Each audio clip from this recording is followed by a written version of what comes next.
digamos, un vacío político que existe actualmente en Haití, luego incluso de que incluso se señalara como ilegítima la situación del primer ministro interino y del que fue nombrado a principio de semana por el presidente Moise. Entonces, en medio de toda este vacío político, que obviamente es uno de los principales ingredientes de la inestabilidad social y económica que se vive en el hermano pueblo de Haití, entonces encontramos ahora un futuro que pudiéramos decir qué va a pasar ahora en Haití, un poco incierto, sobre todo porque pudiera verse que ha llegado a un punto de quiebre, de no retorno, la condición social, económica y política en Haití. Entonces ahí queremos que hacer por favor el contacto con el ex embajador para que desde su perspectiva pues entonces pueda contarnos cuál es la situación 24 horas después del magnicidio del presidente Moise, y entonces cuál es la visión política y social desde su perspectiva. Señor Patterson, agradecemos mucho que usted, en medio de todo todo esto de estar convulso, ¿no? Pues usted se toma el tiempo de poder compartir con nuestra comunidad de New Horizons. Muchas gracias. A pesar de una jornada triste y dolorosa, pero estoy a la orden, es un placer. Si Muchas gracias. comenzamos por lo previsto por la Constitución en sus artículos 148 y 149 en cuanto a un vacío presidencial, la reforma que tuvimos en el 2011 entonces indica que el Consejo de Ministros encabezado por el primer ministro tiene las riendas. Y a partir del momento que el presidente está impedido, es el Consejo de Ministros que ahora toma las decisiones de Estado, hasta tanto las elecciones tengan lugar para sustituir al presidente que ha sido impedido, en este caso asesinado. Así que eso está claro en la Constitución, reforma que se hizo en el 2011. Sin embargo, tal como ya han descrito, tenemos un cuestionamiento de la legitimidad del mismo Ejecutivo a partir del momento que se terminó el mandato del presidente fallecido Moïse el 7 de febrero pasado. Está bien claro también en la Constitución, el mandato es de 5 años, pero no se cuentan esos 5 años, digamos, a partir de la instalación, sino se cuentan los años justamente a partir del proceso electoral o el 7 de febrero siguiendo al proceso electoral que dio la victoria a esa persona. Es un poco complicado para quienes no son haitianos, pero así lo estipula la Constitución. Y hasta tanto no haya un cambio en ese aspecto, la Constitución debe de ser respetada.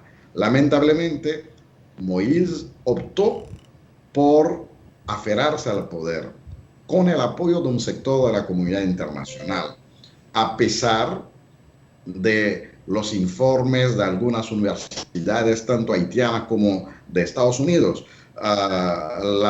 Digamos, las clínicas o laboratorios o facultades de derecho internacional de esas universidades han estudiado, han analizado la Constitución haitiana y han concluido que la posición mantenida por las fuerzas vivas de la nación haitiana, conjuntamente con la oposición política, no quería solamente hablar de la posición de la oposición, sino la lectura hecha o la interpretación de esos artículos que cubren lo del mandato del presidente, eso ha sido una lectura aceptada, asumida por la gran mayoría de las fuerzas vivas de la nación. Por lo cual hemos visto muy extraño que un sector de la comunidad internacional decidió apoyar a Moïse, que ha querido, digamos, enfrentar toda una nación.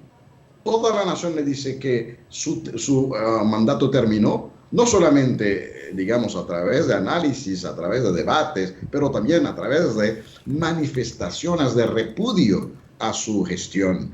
A pesar de esto, pues la comunidad internacional apoyó a Moïse hasta el final.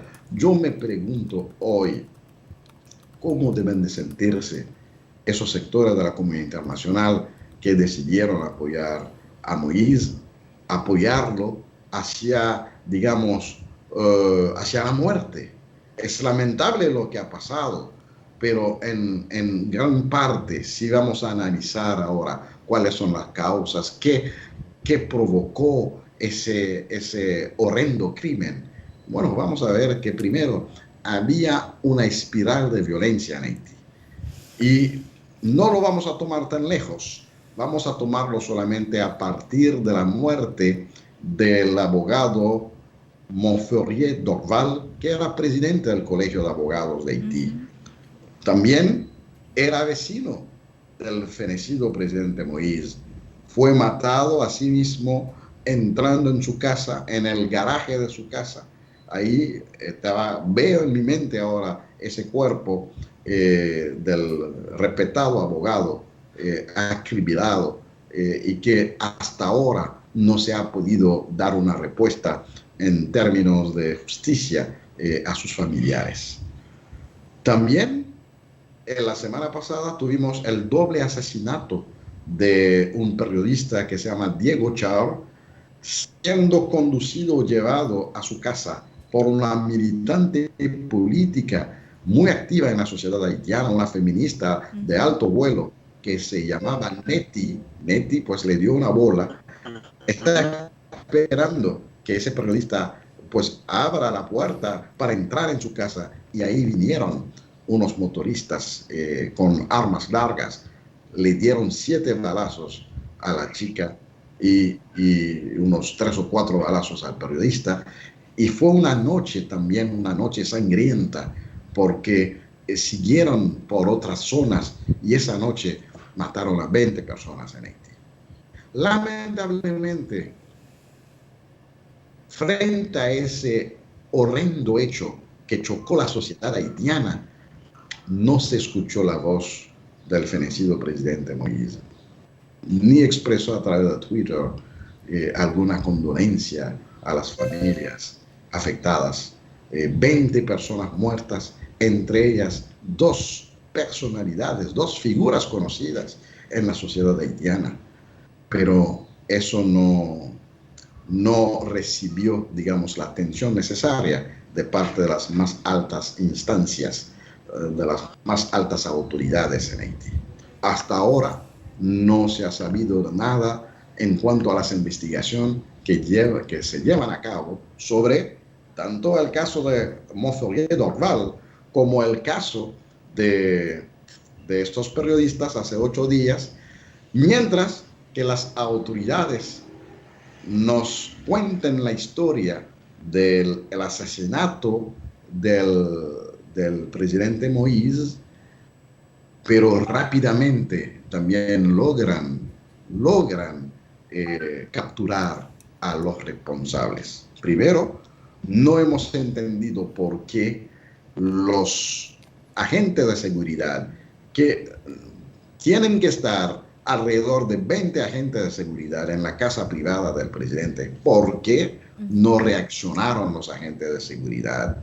Porque aunque fuera el Papa que viniera a la 1 de la mañana en casa de un presidente y que el Papa estuviera armado, la tarea, la obligación, el deber de un agente de seguridad, de un jefe de Estado, es impedir la entrada al Papa, aunque fuera el Papa.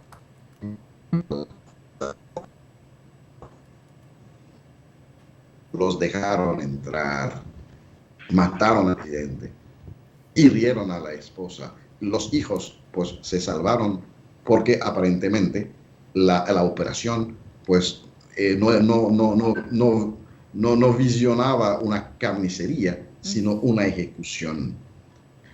Y ahora, ¿cómo es posible que un comando de profesionales, posiblemente son personas que de alguna manera, antiguos militares o mercenarios, lo que sea, pero es un comando que sabía lo que estaba haciendo. ¿Cómo es posible? Esas personas que vinieron en 8 o 9 vehículos se quedaran en la zona de la escena del crimen y que al otro día, 9 horas después, la policía los encuentra, la policía captura a 2 y mata a 4. Pero esos 4 que están muertos, ¿quiénes son? ¿Cómo se llaman? ¿Cuáles son sus nacionalidades? Ya que se ha querido decir que hay una participación extranjera, que la gente hablaba en inglés, hablaba en español, pero la historia que tenemos hasta ahora de los hechos es una historia que tiene muchas zonas oscuras, que no entendemos varios aspectos de la historia. Ahora bien, con relación ahora a la continuación, a la continuidad del Estado, ya hemos hablado de esa competencia que hay entre dos primeros ministros, que es una situación que hay que resolver, lo primero, pero es un ejecutivo también repudiado por la clase política, por lo cual la salida va a pasar, debe pasar por un gran acuerdo. Debemos los haitianos convocar a una cumbre del liderato nacional para, primero, definir cómo manejar lo más inmediato, cómo va a seguir operando el Estado. La oposición ya había propuesto hace 2 años la instalación de un gobierno de transición. Un gobierno de transición que tendrá las tareas fundamentales de reformar la Constitución, de refundar el Estado para entonces pasar a las elecciones. Es un gobierno que puede durar 2 o 3 años y ahí también se va a necesitar del acompañamiento de la comunidad internacional, pero bajo un nuevo modelo. No el modelo que hemos tenido durante 2 años con la MINUSTAH, que al final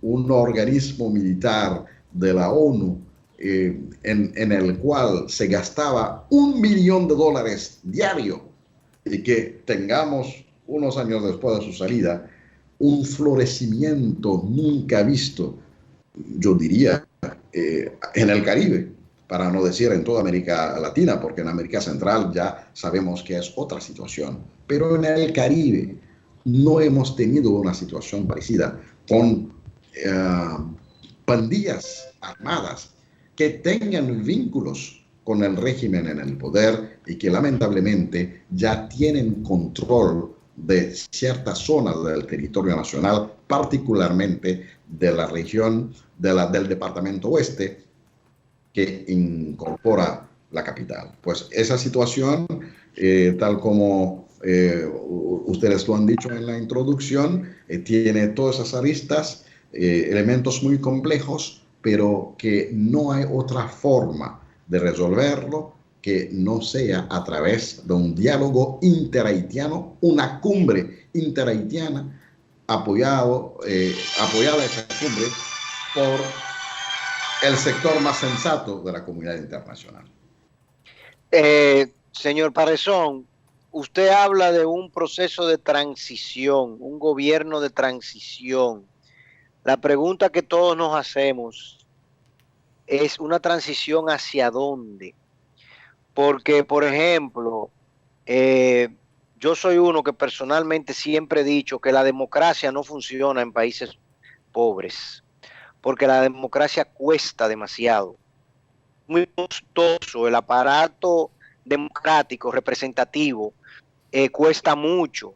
Y, por ejemplo, de elegir, digamos, como cuando vamos a una tienda y tenemos en los bolsillos poco dinero, típicamente uno trata de elegir, tengo que vestirme completo, pantalón y camisa y zapato.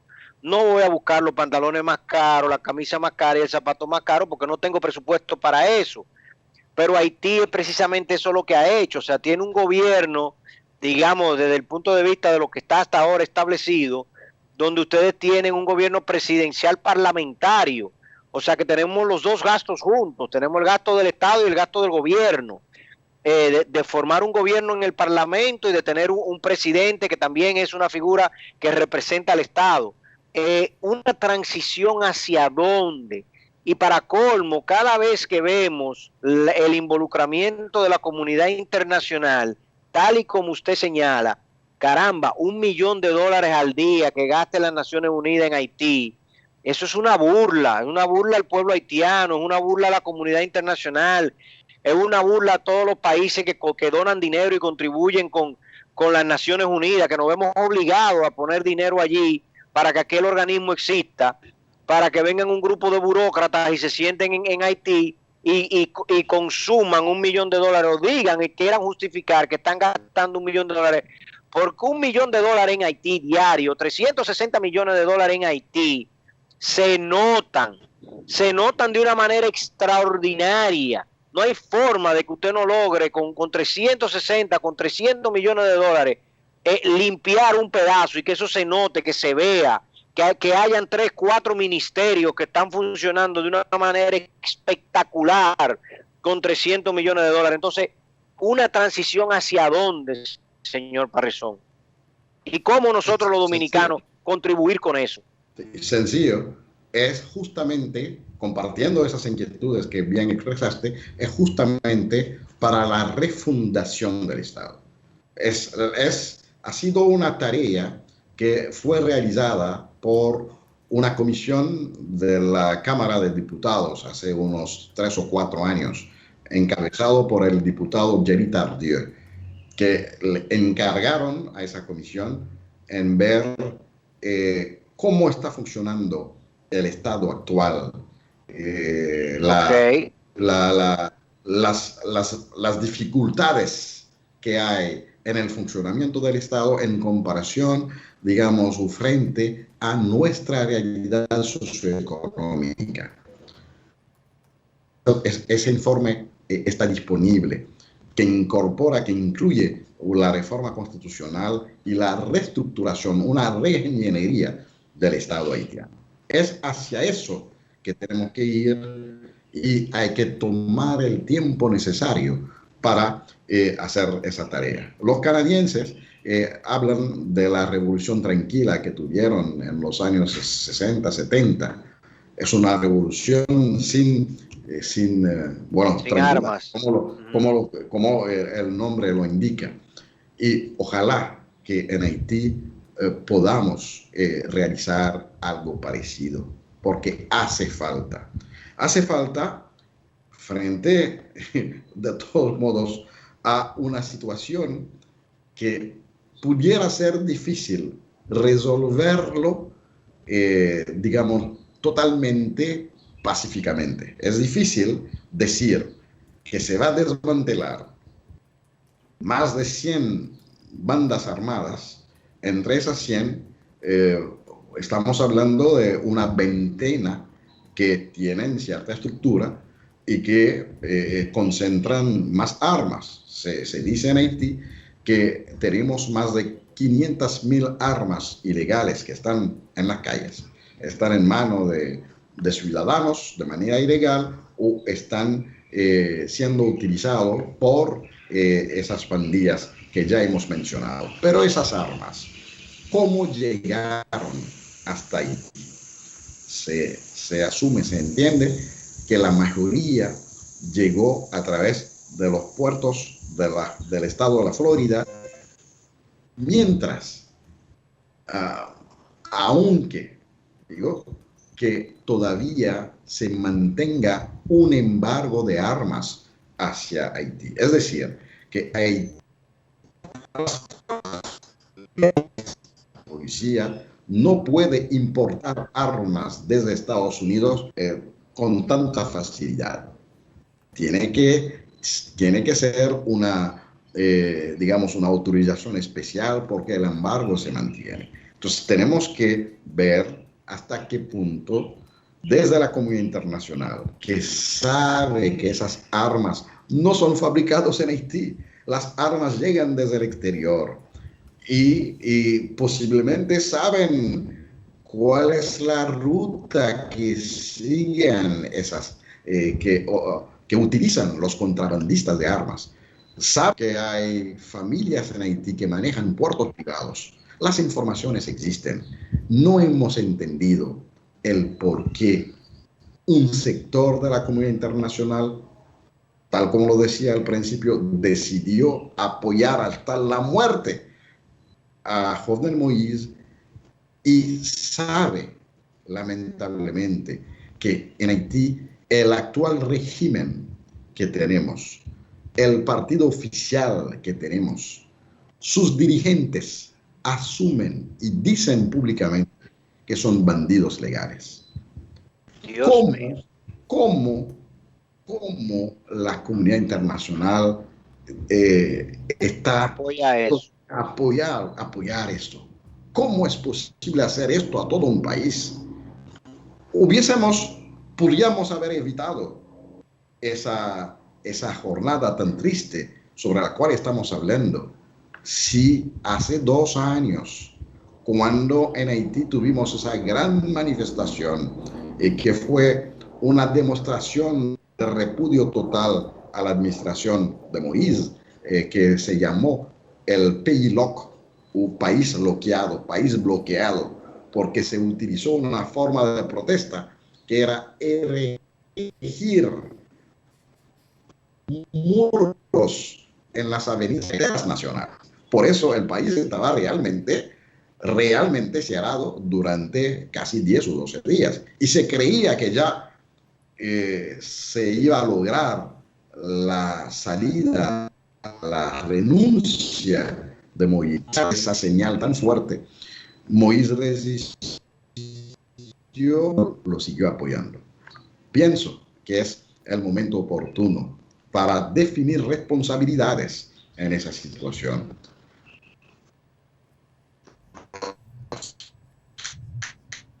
Ya nos tenemos que asumir la comunidad internacional, un sector, evidentemente, de la comunidad internacional, que apoyó en las elecciones del 2011 la llegada al poder, una victoria que fue construida a través de una magulla de Michel Martelly, porque todo el mundo sabe que los resultados no le dieron la victoria y un sector de la comunidad internacional cambió esos resultados. Y desde entonces tenemos la instalación de ese régimen, del PHTK, que lamentablemente ha hecho grandes daños a la nación haitiana y evidentemente esa situación creada por el régimen haitiano pues tiene y puede tener impacto sobre la República Dominicana y particularmente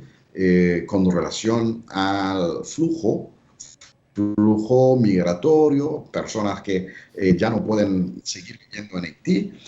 Tenemos 20.000 desplazados por enfrentamientos entre bandas criminales. Son 20.000 personas que viven en centros deportivos y en lugares improvisados, con las precariedades que puede tener un lugar así. Uno que vivía bien en su hogar, en la pobreza que sea, pero tenía su propio hogar, tenía su salita, tenía su baño para sus necesidades, tenía su camita, aunque sea en el piso, pero ahora han tenido que abandonar esos hogares para refugiarse, tratando de escapar de la violencia mantenida por esos grupos armados que tienen vínculos con el régimen.